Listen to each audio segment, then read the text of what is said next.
Bonjour mesdames et messieurs, bonjour monsieur Rasbin, je vous remercie pour cette opportunité d'intervenir sur ce sujet qui est très intéressant.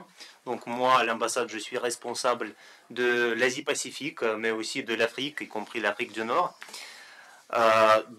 Pour parler de la politique russe à la péninsule de Corée, je voudrais dire d'abord que, de règle générale, la Russie est attachée à la paix et à la stabilité à cette région.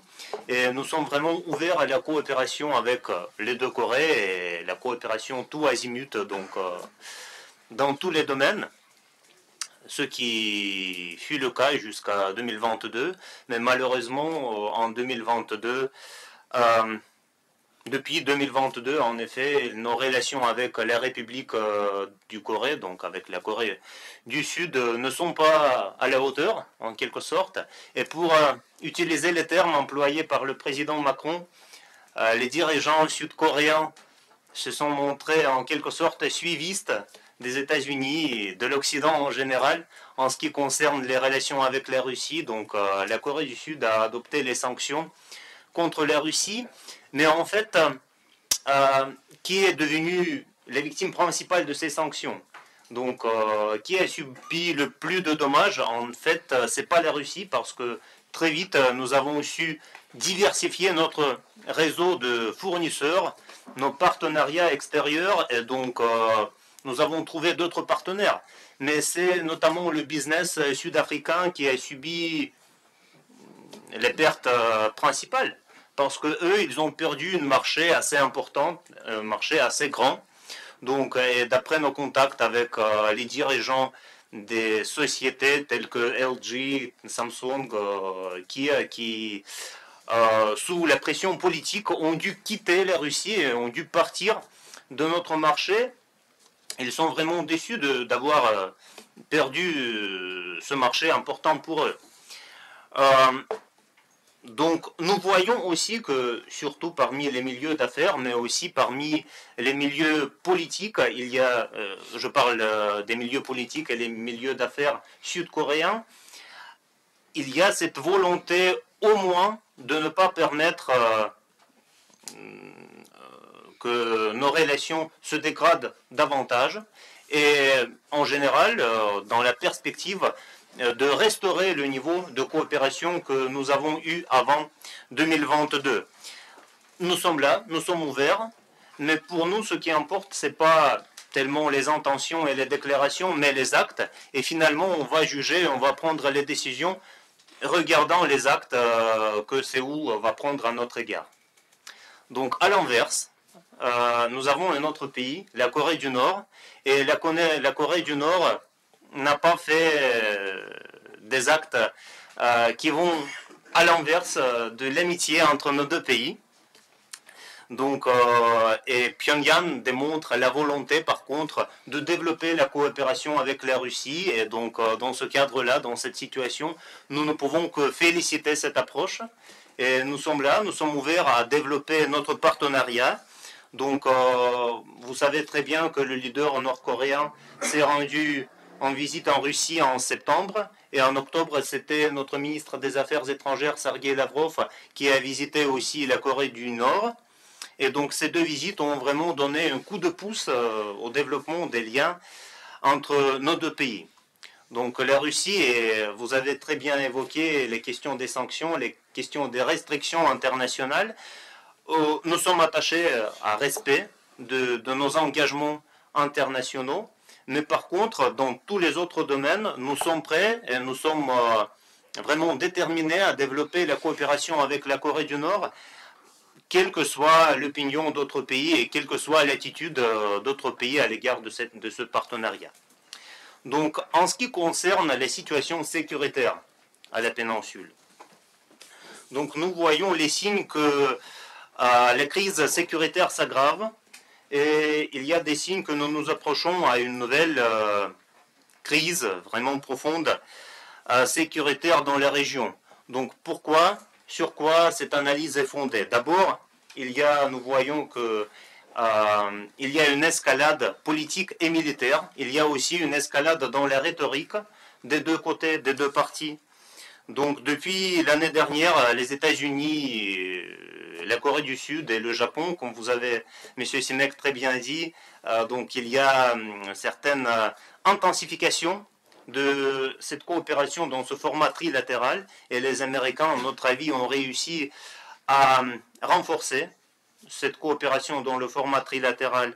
Donc il y a une intensification de cette coopération, mais aussi l'ampleur que prend cette coopération est devenue beaucoup plus large qu'auparavant. Donc on voit des groupes aéronavals américains qui arrivent dans la région. Il y a des bombardiers stratégiques américains qui se trouvent dans le ciel du péninsule. Il y a aussi les vols des avions de renseignement, de surveillance qui deviennent de plus en plus fréquents. Et aussi, on parle souvent, quand nous parlons, disons, avec les Sud-Coréens, ils disent que c'est normal et c'est, donc, disons, business as usual. Il n'y a rien d'extraordinaire dans ces manœuvres, mais d'après nous, ça va beaucoup plus loin qu'auparavant. Et il y a des modifications, de nouveaux aspects de cette coopération militaire, surtout au niveau stratégique, qui nous préoccupe bien évidemment. Donc, pour citer quelques exemples, donc l'année dernière, c'est la première fois depuis 1981 qu'un sous-marin nucléaire américain avec des missiles nucléaires s'est retrouvé près des côtés, près des bords de la péninsule de Corée. Donc c'était le sous-marin Kentucky. En août 2023, les trois pays, les États-Unis, la Corée du Sud et aussi le Japon, ont tenu les exercices multilatéraux ILJ Freedom Shield. Et ce qui est important, c'est que ce sont les forces spatiales stratégiques américaines qui ont été impliquées directement dans ces exercices, ce qui pour nous est un aspect aussi nouveau dans la coopération.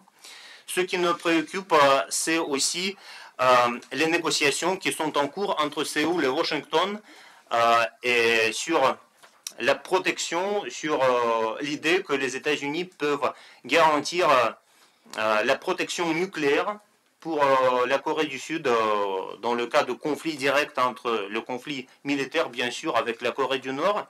Il y a aussi un système, pas un système, alors les exercices et la coopération entre les systèmes de la défense antimissile qui sont mis sur les rails réguliers, qui ont le caractère régulier, les échanges réguliers entre les trois pays. Donc, tous ces aspects, pour nous, signifient qu'il y a un approfondissement et une intensification préoccupante de la coopération militaire entre ces trois pays. Est-ce que cela contribue à la stabilisation et à la paix à la Corée du Nord, à la Corée en général? Non.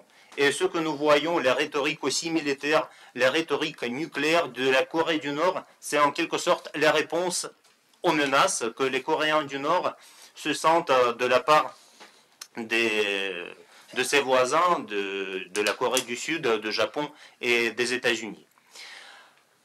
Donc, quelle pourrait être l'issue? Comment on peut sortir de cette impasse et de ce cycle vicieux, si vous me permettez? Donc, le premier pas, d'après nous, c'est l'arrêt ou la suspension des manœuvres militaires, des exercices militaires. Donc, il faut créer des conditions favorables à la reprise des négociations. En plus, vous avez aussi, M. Simek, parlé des sanctions qui ont été discutées, notamment au sein du Conseil de sécurité l'année dernière. Donc, c'est vrai que la Russie, avec la Chine, nous sommes opposés à l'adoption de ces sanctions. Mais pourquoi? Parce que nous voyons que cette stratégie américaine, plus globalement occidentale, de la pression la plus forte contre la Corée du Nord ne marche pas. Donc on a eu des déclarations, des promesses de soutenir économiquement, de donner l'aide humanitaire à la Corée du Nord, mais finalement, quand on a eu un certain rapprochement, ou au moins la reprise de dialogue entre les Coréens du Nord et les Américains, et les Coréens du Sud, donc les Coréens du Nord n'ont tiré aucun bénéfice de ça.